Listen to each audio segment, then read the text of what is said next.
Oke, halo semuanya. Balik lagi di channel saya. Kali ini kita akan membahas tentang rumus Excel yang paling sering digunakan dalam dunia kerja, ya.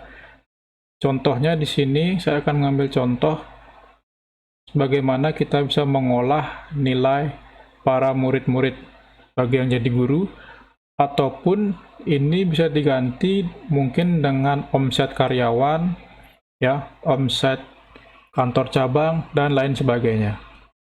Ya, jadi ini adalah rumus rata-rata yang digunakan dalam dunia kerja. Di sini kita akan membahas 1, 2, 3, 4, 5, 6, 7, 8, kurang lebih ada 8 rumus yang akan kita bahas. Oke, lanjut ke rumus yang pertama, yaitu ada rumus sum.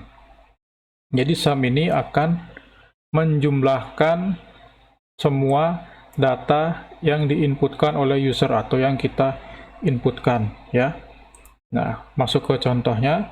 Kita lihat di sini ada 3 nilai, yaitu nilai ulangan, nilai UTS, dan nilai UAS. Ini kita akan ambil contoh itu untuk mengolah nilai, ya.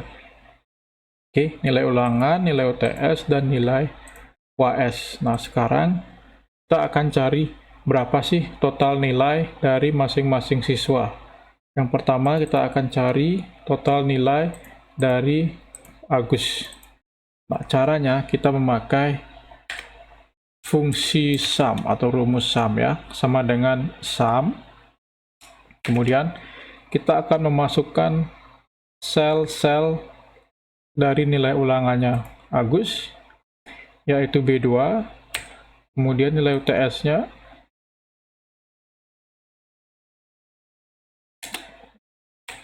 nilai UTS-nya, kemudian nilai UAS-nya. Ini ada 3 nilai, 3 inputan nilai dalam kasus ini, yaitu nilai ulangan, nilai UTS, dan nilai UAS. Jadi kita akan masukkan B2, C2, dan D2. Kurung tutup, lalu enter. Nah, akan mengeluarkan hasil 245. Jadi ini adalah total nilai untuk Agus jika semua nilainya dijumlahkan. Oke? Nah, sekarang kita bisa memakai sum lagi, tapi dengan menggabungkannya dengan fungsi range, ya. Sum, ini kan kita mengambil dari B2 sampai D2. Kita bisa persingkat dengan cara B3 di sini sekarang, ya, B3 range titik 2 sampai dengan D3. Nah, seperti ini. Oke, kurung tutup. Ya, akan keluar 243. Ini adalah total nilai untuk si Budi. Oke, yang penting rumusnya sudah benar, tinggal kita drag and drop ke bawah. Nah, maka akan keluar hasil dari masing-masing, ya. Misalnya ini kita lihat B9, D9 si Hari, B9, D9, oke, 253. Nah, sum itu untuk menjumlahkan, ya. Sekarang kita ingin mencari berapa sih nilai rata-rata dari Agus, ya. Berapa sih nilai rata-rata jika ketiga nilai ini kita bagi dengan banyaknya nilai. Oke. Nah, di sini rumus mencari nilai rata-rata itu adalah average. Jadi kita tulis average sama dengan average, kurung buka. Oke, sama seperti sum, kita akan memasukkan 3 input dari nilai Agus, yaitu B2, C2, dan D2, ya. Kurung tutup, kita enter. Oke, di sini jadi nilai rata-rata untuk si Agus dari 3 nilai yang sudah dia dapatkan, yaitu sebesar 81,666 atau 67 kalau dibulatkan. Nah, ini adalah untuk mencari nilai rata-rata. Kita memakai average, atau sama seperti sum tadi, kita bisa persingkat dia dengan menggabungkan average dan range, ya. Misalnya si Budi itu dari B3 titik 2 sampai ke D3. Nah, seperti ini. Kita enter, maka dia akan menghasilkan 81. Jadi rata-rata Budi itu adalah 81. Oke, kalau sudah benar rumusnya, kita tinggal drag and drop ke bawah. Nah, maka dia akan menghasilkan semua nilai rata-rata untuk semua siswa ya.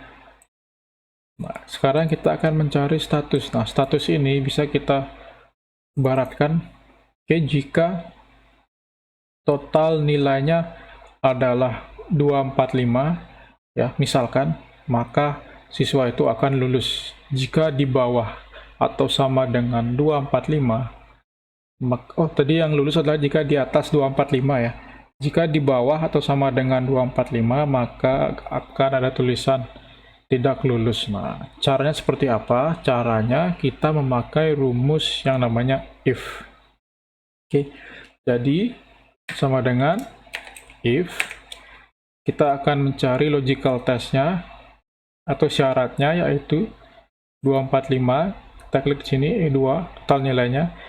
Tadi syaratnya adalah jika total nilainya di atas 245 maka lulus. Jadi kita memakai atau mengambil sel total nilainya Agus, kemudian tanda di lebih dari. Nah, jika E2 lebih dari 245, maka keluarkan lulus. Jika tidak, maka keluarkan tidak lulus. Oke, ini artinya if E2 total nilainya Agus lebih dari 245, ini dia syaratnya, maka keluarkan lulus ya. Value if true, ini artinya yang keluar jika syarat terpenuhi. Kemudian tidak lulus ini masuk ke value if false, yaitu inilah yang akan keluar jika syaratnya tidak terpenuhi. Artinya total nilai si Agus ini di bawah atau sama dengan 245. Dari rumus ini kita bisa menebak bahwa yang keluar adalah tidak lulus. Mari kita coba. Ya, dia akan keluar tidak lulus karena syarat yang kita masukkan untuk lulus di sini adalah harus lebih dari 245. Dan si Agus ternyata mendapatkan nilai 245. Jadi 245 itu masuk kategori tidak lulus. Oke, jadi ini adalah salah satu contoh penggunaan fungsi if. Kalau sudah benar rumusnya yang di atas, tinggal kita drag and drop ke bawah. Nah, di sini kita bisa lihat yang lulus di atas 245. Oke, benar. Benar, benar. Nah, yang di bawah 245 tidak lulus ya. Jadi gampang sekali. Kalau sudah kita ketahui bagaimana cara kerja rumus if, maka lulus dan tidak lulus dan syaratnya harus kita tentukan dulu. Kita bisa dengan gampang mencari statusnya. Nah, sekarang kita akan masuk untuk mencari peringkat atau ranking ya. Jadi kita tidak usah satu-satu lihat nih, ini paling tinggi, ini paling tinggi. Enggak. Ada yang namanya fungsi rank. Oke.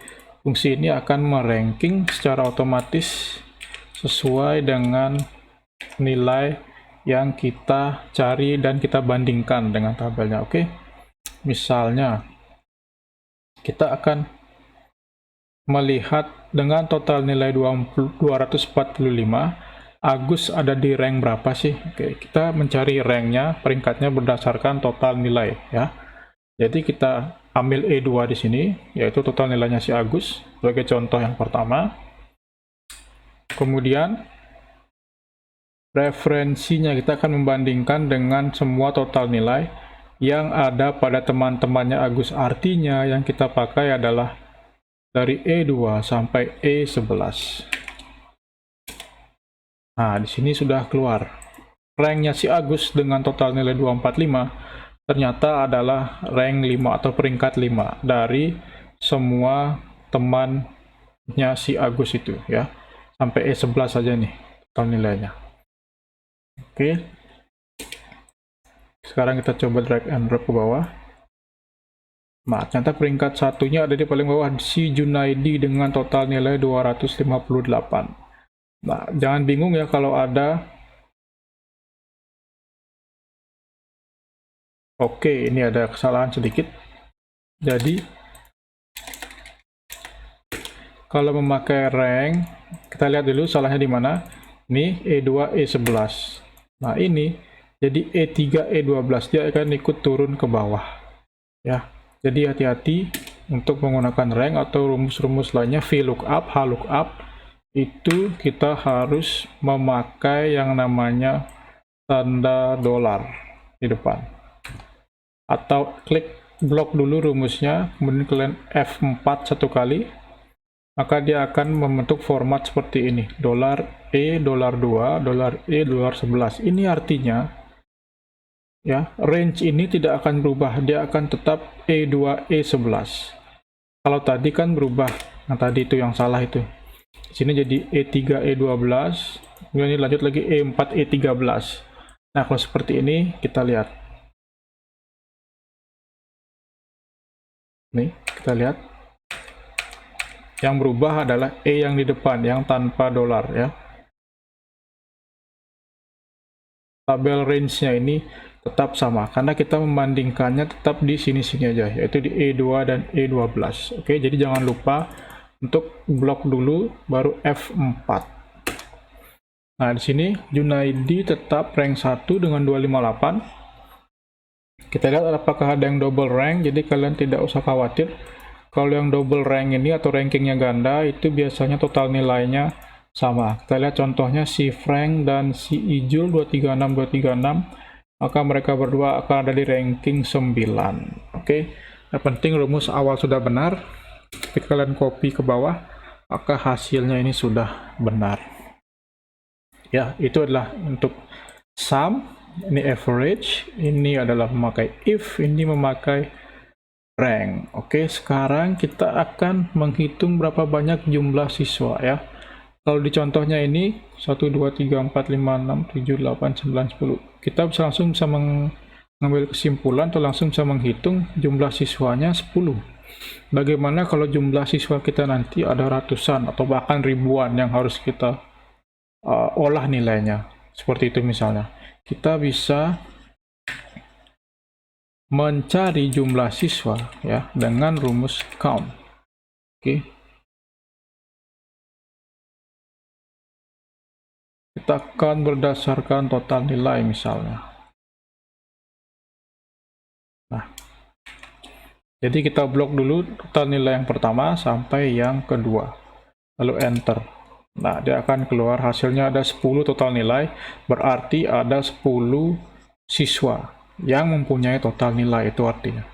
Count di sini akan menghitung berapa sih yang mempunyai data atau berapa sih orang yang total nilainya terisi. Jadi karena terisi semua, count akan menghitung sebagai 10 ya. Jadi dia akan mengeluarkan 10. Oke, sekarang kita akan masuk untuk menghitung banyaknya siswa yang lulus. Di sini kita akan menggunakan rumus COUNTIF atau formula COUNTIF ya. Sama dengan COUNTIF, kita akan menghitung berapa banyak sih siswa yang lulus dalam tabel ini. Kalau di sini kita bisa menghitung secara langsung 1, 2, 3, 4 karena jumlah datanya itu cuma sampai 10 siswa. Bagaimana kalau kita menghitung nanti ratusan siswa? Pasti rumus COUNTIF ini akan sangat membantu sekali. Oke, contohnya kita masukkan dulu range-nya ya. Karena kita ingin mencari berapa orang yang lulus, artinya kita masukkan range dari statusnya, yaitu dari G2 sampai ke G11. Kemudian baru kita buat kriterianya, yaitu lulus. Nah, oke. Sini G2 sampai dengan G11. Dengan berapa sih yang lulus? Nah, ini kriterianya, yaitu lulus. Jika ada yang lulus, maka hitung dan tampilkan. Ternyata 1, 2, 3, 4 benar ya, 4 orang yang lulus. Ini COUNTIF adalah hitung jika ada yang lulus dari G2 sampai G11. Maka hasilnya adalah 4 seperti ini. Oke, nah sekarang kita akan mencari siswa atau berapa sih nilai tertinggi yang dipunyai oleh siswa ya. Ini adalah nilai total tertinggi. Kita akan gunakan rumus max atau formula max. Max itu adalah mencari nilai tertinggi dalam suatu kriteria atau suatu inputan yang kita masukkan ya. Kita akan mencari nilai tertinggi dalam total nilai, berarti sama dengan max, kita blok ya, E2 sampai E11, di mana itu adalah kolom untuk total nilai dari semua siswa. Seperti ini contohnya, kemudian enter. Nah, kita akan mendapatkan nilai tertinggi 258. 258 ini, si Junaidi. Dia adalah rank 1, berarti benar. Nah, kalau nilai terendah, itu kebalikannya dari tertinggi. Kebalikannya dari max juga, jadi min atau minimal. Yang min, sama dengan max, kita akan memasukkan kolom total nilai dari E2 sampai E11 juga. Kemudian kita enter. Nah, kita akan mendapatkan nilai terendah 236. Kita cari manual dulu, oke. Ada di Frank dan di Ijul, mereka sama-sama rank 9. Rank paling rendah di sini ya, 9. Berarti rumus kita sudah benar di sini. Oke. Ya, ini adalah rumus-rumus yang akan banyak digunakan dalam dunia kerja. Di sini saya akan mengambil contoh untuk mengolah nilai. Biasanya guru-guru yang memakai atau admin-admin sebuah perusahaan ya untuk menghitung omset, gaji, dan lain-lain bisa. Di sini rumus yang dipakai itu sum, average, if, count, max, min, rank, dan count if. Oke, sampai sini dulu video kita kali ini. Sampai jumpa di video selanjutnya.